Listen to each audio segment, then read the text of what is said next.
Did you know in 1948, Palestine was not an Arab nation when Israel was established? The region was under British control following World War I, and Britain eventually sought United Nations input on its future. Prior to British administration, the area had been governed by the Turks since the early 1500s, who are not Arabs. It's essential to note that Palestine has never constituted an independent nation.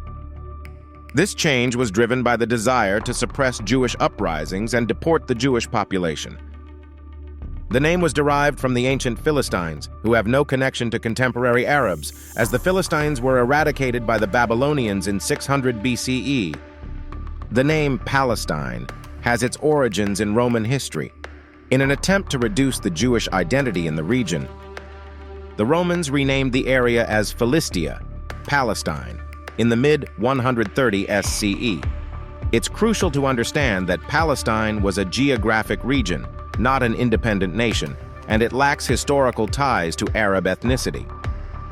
The UN partition vote in November 1947 did more than grant Israel the authority to establish a state.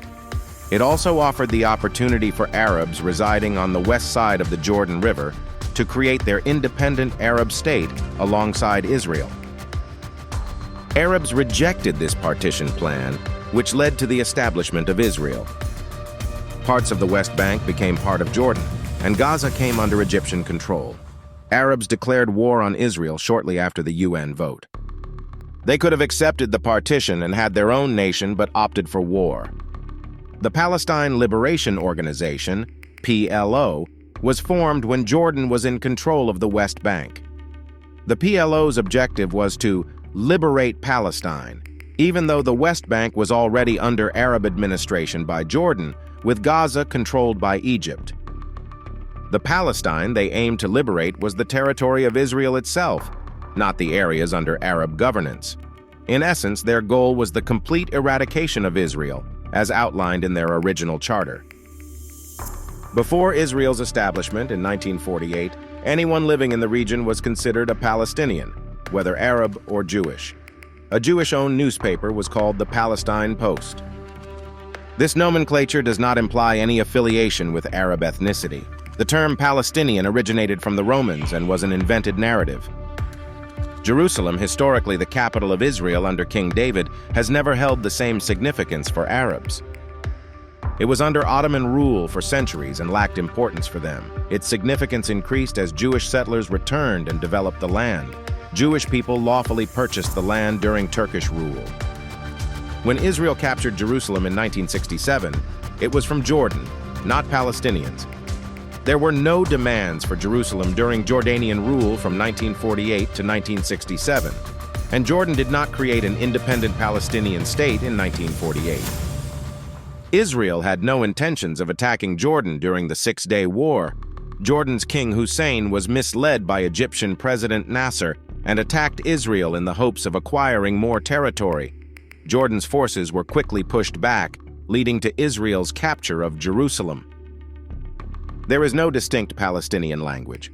Palestinian Arabs speak Arabic, similar to Jordanians, Syrians, and Egyptians. There's no extensive historical record of a unique Palestinian culture dating back centuries.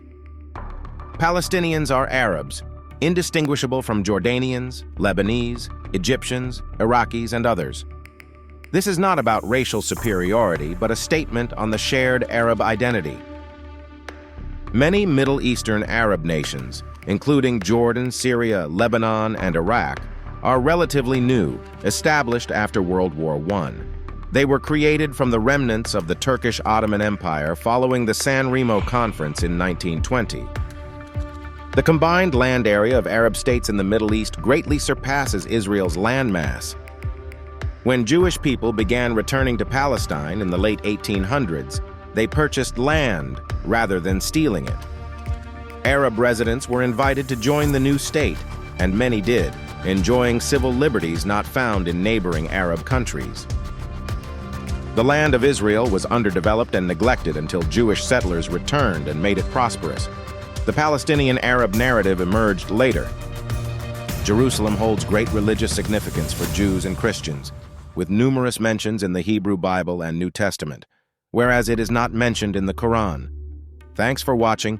Don't forget to like and subscribe.